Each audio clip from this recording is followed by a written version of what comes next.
Hello everyone, this is Harsh Agrawal, and now I'm going to tell you about a question in Python. So the question states simply that there is a string, so we need to remove the adjacent duplicate characters from the string. So for an example, we have given a code like this. There you can see that different type of strings are there, and in these strings, different types of repeated characters are there. So the output should be that the removed string should be removed. So we have given a defined definition here. So the function is called.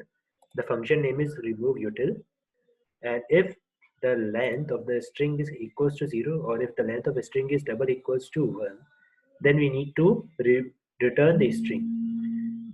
And if we have the string double equals to a character of a string is double equals to character of 1, then we have to use the while loop, and for that we have to use different types of things like str1 and str2.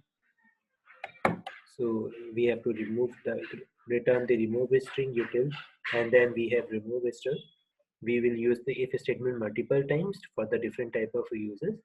Then we have used the define.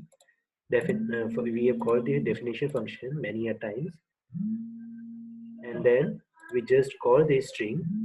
So we are given the string name here. Then we had called the remove function here, and here we also call the remove function, and hence the code is completed. Now look at the output. The output simply states that whatever the string we had given, we had just removed the extra characters from it. So thank you for the session.